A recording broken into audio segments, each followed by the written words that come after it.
Okay guys, जो next problem है हमारे पास वो है मल्टीप्लिकेशन ऑफ नंबर्स। ओके, हमें दो नंबर दिए हैं जिसका हमको रिकर्सिव मल्टीप्लिकेशन करना है। मान लो आपको नंबर गिवन है 5 and 5। Okay, this is basically you can consider as m, and एक और नंबर है n जिसका नाम दे सकता हूँ मैं। ये भी है हमारे पास, कितना 5 है। अब हमें करना क्या है, बेसिकली इनका मल्टीप्लिकेशन करना है but in a recursive way. So recursive multiplication क्या होता है? रिकर्सिव मल्टीप्लिकेशन अगर आपको बोलूँ, सिर्फ मल्टीप्लिकेशन अगर आपको बोलूं, सो रिकर्सिव मल्टीप्लिकेशन में हमें करना ये है बेसिकली कि हमें 5 प्लस 5 प्लस 5 प्लस 5 प्लस 5 करना है, एंड इसका आंसर जो रिटर्न करना है ये कितना हो जाएगा हमारे पास। This is basically equal to 25। मतलब कि इसका आंसर हमें रिटर्न करना है विच इज इक्वल टू 25। इस टाइप से कुछ करना है। चलो ठीक है, इसको थोड़ा देखते हैं हम कर क्या सकते हैं। यार रिकर्जन का ये एक बोल सकते हैं इजी लेवल का प्रॉब्लम है। इजी लेवल का क्यों है? बिकॉज हमने क्या करा है, हमने मेन मेथड बनाई एंड उसमें हम दो नंबर्स को पास कर रहे हैं। ओके, दो नंबर्स को पास कर सकते हैं हम। सो किस टाइप से करेंगे हम? सो यहाँ पे आपके पास सिंपल सा आ जाएगा दैट मान लो मल्टीप्लाई नाम का आपने फंक्शन बनाया है। सो मल्टीप्लाई, एंड यहाँ पे आप डाल सकते हो m कोमा n, इस टाइप से कुछ। एंड इस फंक्शन के अंदर हमें बेसिकली करना क्या होगा, हमें एक सिंपल सा काम करना है। हमको बार बार इसका एडिशन करना है ना, एंड हमें फिर ध्यान रखना है कि कब तक करना है, जब तक ये वैल्यू एक एक कम करके जीरो नहीं हो जाती है। कुछ इस टाइप से आप मान सकते हो कि अगर कोई भी वैल्यू एक एक से सब्ट्रैक्ट करके जीरो हो जाती है तो उसको हमें एंड करना है वहां पे। सो मैं एक कंडीशन लगा सकता हूँ कि अगर अगर हमारे पास m is equal to zero हो जाता है, या फिर अगर हमारे पास n is equal to zero हो जाता है, अगर कोई भी वैल्यू जीरो हो जाती है तो उसका मल्टीप्लिकेशन बेसिकली जीरो ही आएगा। सो अगर ये वैल्यू जीरो हो जाती है, सो मान लो इधर हमको रिटर्न रिटर्न कर रहे हैं, रिटर्न कर रहे हैं एक आंसर को, या फिर अगर m की वैल्यू जीरो है, n की वैल्यू जीरो है, तो हम रिटर्न कर देंगे simply zero. As simple as that. But अब हम क्या कर रहे हैं, अब हमें एक रिकर्सिव कॉल करना है। कैसे? देखो, एक कुछ काम कर सकते हैं हम। क्या ये चलेगा क्या? लाइक रिटर्न कर रहा हूं मैं इधर m प्लस n से एक कम कर दो। सो m प्लस कर देता हूँ मैं ये मल्टीप्लाई फंक्शन को मैं क्या कर रहा हूँ इधर, मल्टीप्लाई फंक्शन में मैं डाल रहा हूँ m comma n minus one. ठीक है, m comma n minus one कर रहा हूँ मैं इधर। ठीक है, देखो हो क्या रहा है, फंक्शन तो हमारा इस टाइप से लिखा है, ये एकदम करेक्ट फंक्शन है। सो हो क्या रहा है, सबसे पहले हम चेक कर रहे हैं कि क्या हमारे पास m की वैल्यू जीरो है, या फिर क्या हमारे पास n की वैल्यू जीरो है। अगर इन दोनों में से कोई भी वैल्यू हो जाती है जीरो, सो ये फंक्शन जो है ये रिटर्न कर देगा हमें क्या, it basically returns zero to us, returns zero to us. Okay, इस टाइप से। या फिर शायद तक इधर जीरो आएगा नहीं, यहाँ पे हम एक काम करते हैं, यहाँ पे हम एक आंसर को रिटर्न कर देते हैं। रिटर्न चलो अभी इसको रिटर्न जीरो रिटर्न दो, समझेंगे इसको क्या है इसका आंसर। एंड इसके बाद हम क्या कर रहे हैं, return m plus multiply of m comma n minus one. देखो m क्या है अभी, m जो है हमारे पास वो आ रहा है 5, एंड n क्या आ रहा है हमारे पास, n इज इक्वल टू 5 आ रहा है हमारे पास। हम क्या करना चाह रहे हैं, हम करना चाह रहे हैं 5 प्लस मल्टीप्लाई ऑफ 5,4। बिकॉज हमने क्या करा है, हमने करा है बेसिकली उसको 4 कंसिडर कर लिया है। सो ये आ जाएगा हमारे पास 5 plus multiply of m comma n minus one. N minus one कितना होता है, 5 minus one is equal to 4। इस टाइप से कुछ चलेगा। अब क्या होगा, ये जब फंक्शन कॉल आएगा ये हमको करके देगा 5 प्लस फंक्शन ऑफ व्हाट, 5,3। इस टाइप से करके देगा ये। चलो ठीक है, 5,3 हो गया। अब क्या होगा, ये 5,3 जब कॉल होगा ये हमको रिटर्न करेगा 5 प्लस फंक्शन ऑफ 5,2। ओके, समझ में आ रहा है। अब ये क्या करेगा, ये हमको रिटर्न करके देगा, क्या रिटर्न करके देगा, ये आ जाएगा 5 प्लस फंक्शन ऑफ 5,1। इस टाइप से आ जाएगा ये।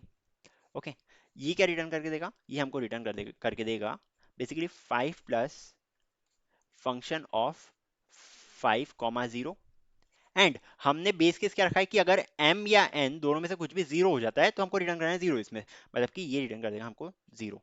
एंड जो हमारे पास आंसर आ जाएगा वो आ जाएगा basically 1 2 3 4 5, 5 times 5 which is equal to, answer आ जाएगा हमारे पास 25 के equal. Okay, so answer will be equal to 25 over here. I think ये इतना मतलब इजी रिकर्शन का प्रॉब्लम है। सो आप इसको समझ गए होंगे। एक बार इसका जल्दी से कोड देख लेते हैं हम। सो मैंने ये तो बना के रखा है, ये लास्ट प्रॉब्लम हमने रन करी थी, उसके बाद मैंने इतना सा बना दिया है। And after that what I am taking, I am taking int m is equal to 5 and साथ ही साथ मैं ले रहा हूँ int n is equal to also 5 and यहाँ पे मैं ले रहा हूँ, एक काम करूँ क्या, 5,4 लेते हैं एक बार। चलो ठीक है, 5,5 आप 5,5 भी ले सकते हैं, बट अभी अब हम 5,4 पर ट्राई करते हैं इसको कि इसका आंसर क्या आता है। चलो ठीक है, इसके बाद हम क्या कर रहे हैं, हम सिस आउट करेंगे, SYSO, आई डोंट नो ये क्यों नहीं वर्क कर रहा है, सो SY, चलो ठीक है कोई दिक्कत नहीं है, system dot out dot print ln कर देंगे हम, किसको, मल्टीप्लाई को, MULTI, मल्टीप्लाई ऑफ, एक फंक्शन बनाएंगे मल्टीप्लाई नाम से, m कॉमा n, इसमें m कॉमा n डाल रहे हैं हम, सो इसका आंसर रिटर्न कर देगा। अब चलो मल्टीप्लाई के नाम से एक फंक्शन बनाते हैं हम, सो फंक्शन कुछ इस टाइप से दिखेगा, public, I think public static class नहीं लिखा मैंने, that's why the problem is occurring। नहीं बट स्टैटिक तो आता नहीं है, वन सेकेंड, पब्लिक क्लास ही आता है, क्या पता क्यों आ रही है उसमें प्रॉब्लम, पब्लिक क्लास ही लेने दो फिर इसको। चलो ठीक है, पब्लिक स्टैटिक, मैं बोल सकता हूँ कि मुझे एक इंटीजर फंक्शन चाहिए एंड साथ ही साथ फंक्शन का नाम जो है वो मल्टीप्लाई होना चाहिए, मल्टी PLY मल्टीप्लाई हो जाएगा फंक्शन का नाम, and after that I am giving int m comma int n। चलो ठीक है, इस टाइप से मैंने इसका नाम दे दिया है। अब आगे हम क्या कर रहे हैं, आगे हम बेसिकली कर ये रहे हैं कि ये जो n है, इतने टाइम्स हमको इसको मल्टीप्लाई करना है, किसको मल्टीप्लाई करना है, m को मल्टीप्लाई करना है, मतलब कि हम यहाँ पे पहले तो ये कंडीशन लगा दो कि अगर m n is equal to 0 या फिर अगर m इज इक्वल टू 0 हो गया, तो हमें करना क्या है, हम यहाँ पे सिंपली रिटर्न कर देंगे, सो रिटर्न कर देंगे हम किसको, 0 को, ये तो हमारा हो गया base case, and after that जो चीज़ हमें करनी है वो कुछ इस टाइप से दिखेगी, that we just want to return, return करना है हमें किसको, m plus multiply of, multiply हम कर सकते हैं, किसको मल्टीप्लाई करना है, m कॉमा n को, m comma n minus one हो जाएगा, ओके क्योंकि हमने एक बार n प्लस कर दिया है, मतलब m प्लस कर दिया है, so it will basically become multiply of m comma n minus one. I think it will work correctly, का आंसर क्या आना चाहिए, आंसर आना चाहिए 5 4 20। सो एक बार इसको रन करके देख लेते हैं हम, इसको जब हम रन करेंगे हमारे पास जो आंसर आ रहा है, there is one error, multiplication are only accepted, annotation processing are explicitly required, one second, class का नाम में गलती बता रही है कुछ, multiplication are only accepted if annotations is explicitly required requested, explicitly, मुझे तो इसमें कुछ समझ नहीं आ रहा है कि क्या एरर दिख गया इसमें। सो ये एंड हो रहा है सही से, मल्टीप्लिकेशन नाम तो सही डाला है मैंने, मल्टी PLICATION मल्टीप्लीकेशन, नाम एकदम सही है, आई don't know what the issue is. एक काम करते हैं, इसको पूरा कॉपी कर लेते हैं एंड एक दूसरी क्लास बनाते हैं, चलो ठीक है, इसको मैंने कर दिया है पूरा copy, and I am just creating a new class जिसका नाम है मल्टीप्लाई, MUL मल्टीप्लाई डॉट जावा, इस नाम से मैंने एक क्लास बनाई है। चलो ठीक है, अब ये तो आ गया है and after that I am just pasting the complete code over here, and यहाँ पे हम क्या कर रहे हैं, मल्टीप्लाई MULT, अभी इसमें क्या दिक्कत आ रही है, एक्सपेक्टेड दिस, हाँ ठीक है, ये तो हम डाल देंगे, कोई दिक्कत वाली बात नहीं है।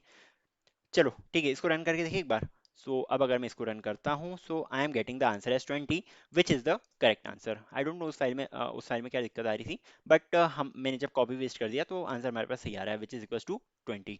सो इस टाइप से हम सॉल्व करते हैं मल्टीप्लिकेशन का प्रॉब्लम रिकर्सिवली। बेसिकली हम कर क्या रहे हैं, मल्टीप्लिकेशन को एडिशन फंक्शन में बदल रहे हैं, बिकॉज एडिशन फंक्शन जो होता है वो कम जगह घेरने वाला रहता है, मल्टीप्लिकेशन थोड़ी सी ज़्यादा जगह घेरता है, सो दैट्स वाई ये कुछ लोग प्रेफर करते हैं कि मल्टीप्लिकेशन की जगह उसका हम एडिशन कर दे तो हमारे पास आंसर सही से आ जाएगा, but it was basically recursion multiplication, so hope you got this particular, thank you।